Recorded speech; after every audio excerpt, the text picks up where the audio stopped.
আসসালামু আলাইকুম প্রিয় দর্শক, ফাইনালি চলে আসলাম আপডেট ও গুরুত্বপূর্ণ কিছু নিউজ নিয়ে আপনাদের মাঝে। প্রিয় দর্শক, অবশ্যই ভিডিওটি শেষ অবধি দেখবেন। দর্শক, আপনাদের কাছে ছোট্ট একটি অনুরোধ, দেশ এবং দেশের বাইরে হলে কমেন্ট বক্সে লিখে জানিয়ে দেবেন, আর চ্যানেলে নতুন হলে সাবস্ক্রাইব করে পাশে থাকা বেল বাটনটি অবশ্যই অল করে দেবেন, কারণ পরবর্তী আপডেট নিউজ সবার আগে পাওয়ার জন্য প্রিয় দর্শক আর অবশ্যই একটি লাইক দেবেন। দর্শক, আর দেরি নয়, মূল ভিডিওতে যাওয়া যাক। এখন কইতে পারেন যে কাওয়া কারা? কাওয়া হইল নামে কয় শেখ হাসিনা, নামে কয় আওয়ামী লীগ, আর কামে বাগানবাসীর 5,000 টাকার থেকে 2,000 মাইরা দেয়। কাওয়া কেটা জানেন? কাওয়ায় ভোটের সময় কয় আমরা নৌকা লই আইছি, তাড়াতাড়ি ভোট দাও, আর আপনারা কোন রাস্তা বানাই দিবাইনি, কয় দিমু, এরপরে আর 5 বছর কোনো খবর রাখেন, এরারে কয় কাওয়া। মাননীয় সংসদ সদস্য লাফালাফি বাড়াবাড়ি যে প্রধানমন্ত্রী বলেছেন, বক্তৃতা করেন, শেখ হাসিনার নামটা পর্যন্ত শালীনতার সঙ্গে উচ্চারণ করেন না। করেন হাসিনা হাসিনা, আমরা ছাড় দিচ্ছি, কিন্তু মনে রাখবেন বাড়াবাড়ি করলে ছেড়ে দেব। আসসালামু আলাইকুম রহমতুল্লাহি ওয়া বারাকাতুহু।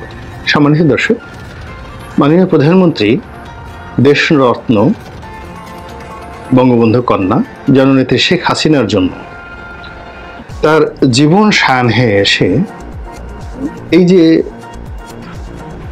মাস, মানে মে মাস 2024 সাল, প্রচণ্ড গরমের মধ্যে পুরো পরিস্থিতি দুর্বিষহ হয়ে পড়েছে। প্রথম কারণ, তিনি যে বিষয়গুলো নিয়ে খুব গর্ব করতেন সেটি হলো শতভাগ বিদ্যুৎ।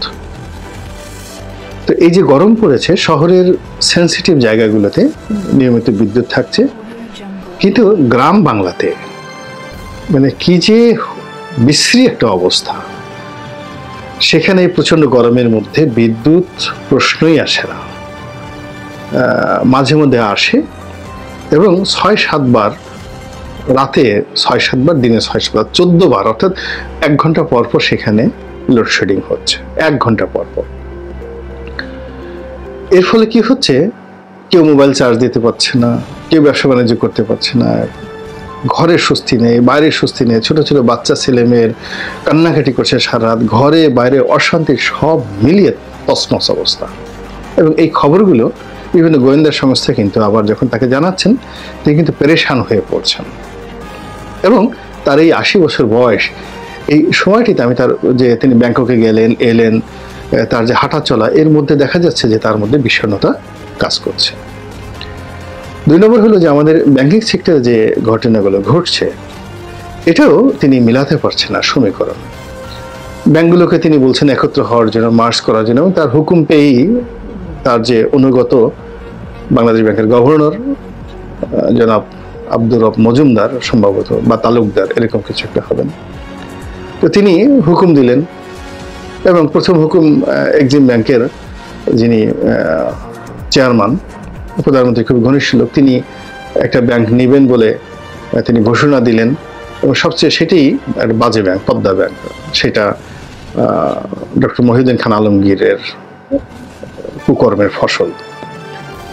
তো এরপরে আশা করছিল যে অন্যান্য ব্যাংকগুলো ঘপ করে ফেলানো হবে, কিন্তু বাদশা দিয়েছে যে এখন যে দুর্বল ব্যাংকগুলো এবং যে তুলনামূলকভাবে সবল ব্যাংকগুলো, সেইগুলোর মার্জ হচ্ছে না। তো মার্জ যখন না হচ্ছে, আর মিন টাইম দুর্বল ব্যাংকগুলো থেকে আলটিমেটলি অনেকেই টাকা তুলে নিয়ে গেছে, যেমন বেসিক ব্যাংক, সরকারি বিভিন্ন প্রতিষ্ঠানে ভয়ে টাকা তুলে নিয়ে গেছে। তো ফলে এই ব্যাংকটি নিজেরাও যেমন যেতে চাচ্ছে না, আবার এই ব্যাংকটিকে এখন যেহেতু সব টাকা তুলে নেওয়া হয়েছে, ফলে যারা অধিগ্রহণ করবে তাদের মধ্যে যথেষ্ট আতঙ্ক দেখা দিয়েছে এই বিষয়গুলো। এরকম যে ব্যাংকগুলো মার্জ হওয়ার কথা, ন্যাশনাল ব্যাংক তাদের board of directors, oldest bank, তারা বলে দিয়েছে আমরা হব না। তখন এই যে আর্থিক খাতে যে ব্যাংকগুলো দুর্নীতি করেছে, যেগুলোকে অন্য একটা ব্যাংকের মধ্যে ঢুকিয়ে দিলে কিছুদিন চুপচাপ রাখা যেত, কিন্তু এই গরমের মধ্যে এই জিনিসগুলো যদি হঠাৎ করে প্রকাশিত হয়ে যায়, এটা সরকারের জন্য খুবই একটা বিব্রতকর পরিস্থিতি তৈরি করে ফেলবে। 3 নম্বর হলো যে IMF এই সময়টাতে কতগুলো শর্ত দিয়েছে। এখানে ভর্তুকি কমাতে হবে, এখানে ভর্তুকি বাড়াতে হবে। এখন যেমন ধরুন এই যে আমরা ইউটিউব করছি বা সোশ্যাল মিডিয়া করছি, বিলিয়ন বিলিয়ন ডলার কিন্তু আসছে বিদেশ থেকে।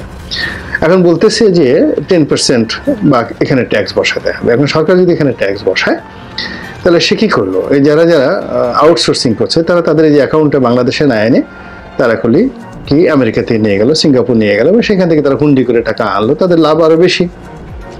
এখন ব্যাংকে যদি আনে 9 টাকা 109 টাকা করে পাচ্ছে, হুন্ডি করে আনলে 127 টাকা করে তারা পাচ্ছে, এবং তারা সেই কাজগুলো তারা করবে তাদের অস্তিত্বের জন্য।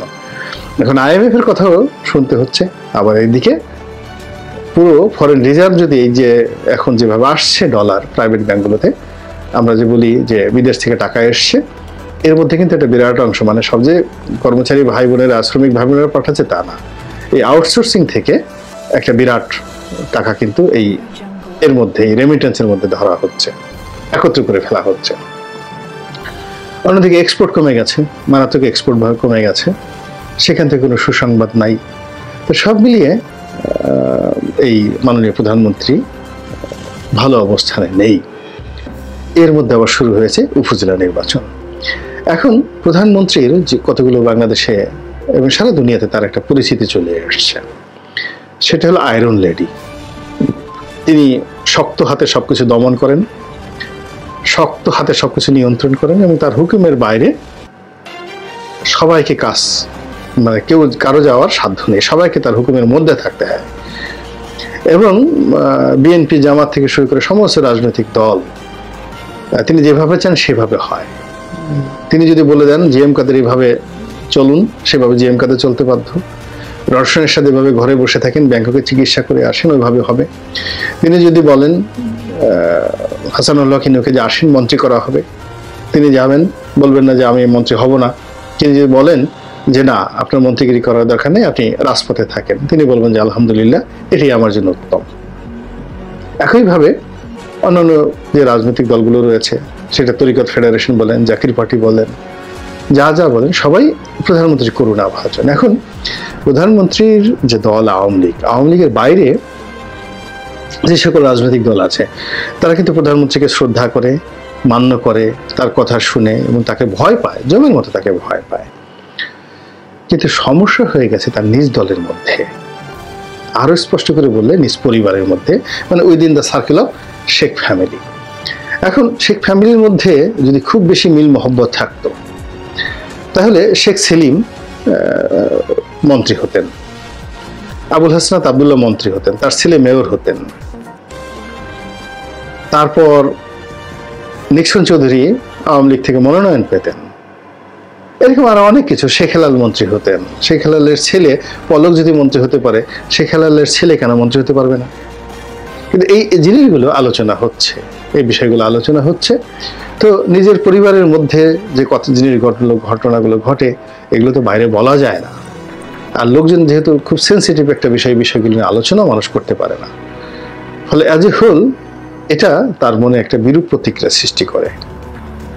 এবং তিনি তার যে আপনজন, প্রিয়জন, তার বাবা মা, রক্তের ভাই বোন ভাবি সবাইকে হারিয়ে তিনি হয়তো চাচাতো ভাই, মামাতো ভাই, খালাতো ভাই এদেরকে কাছে টানার চেষ্টা করেন, তাদের মুখের দিকে তাকিয়ে তিনি বেঁচে থাকার আনন্দ লাভ করার চেষ্টা করেন। কিন্তু সেই জায়গাগুলোর মধ্যে যদি রসায়ন না হয়, সেই জায়গাগুলোর মধ্যে যদি ওরকম বিশ্বস্ততা না আসে, আত্মিকতা না আসে, সব যদি ফর্মাল হয়, মঞ্চে দাঁড়িয়ে কেউ বললো বা পার্লামেন্টে দাঁড়িয়ে বললো আমাদের দেশরত্ন মাননীয় প্রধানমন্ত্রী বঙ্গবন্ধুর কন্যা, এতে প্রধানমন্ত্রী শান্তি হন না। প্রধানমন্ত্রী শান্তি হন যদি একান্তে তাকে কেউ একটু বুবু বলে ডাকতো, তার জন্য ঘরে থেকে একটু রান্না করে, যে বুবু তোমার জন্য এটা জিনিসটা রান্না করে নিয়ে এসছি, তোমার জন্য ছোট্ট একটা উপহার নিয়ে আসছি।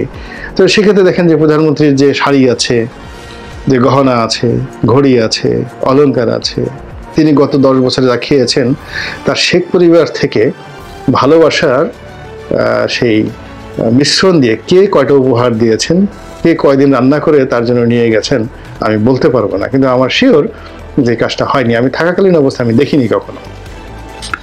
ফলে তিনি একপেশেভাবে পরিবারের জন্য সবকিছু করে যাচ্ছেন, কিন্তু তার মনের মধ্যে এই বিষয়গুলো নেতিবাচক একটা ছায়া ফেলে।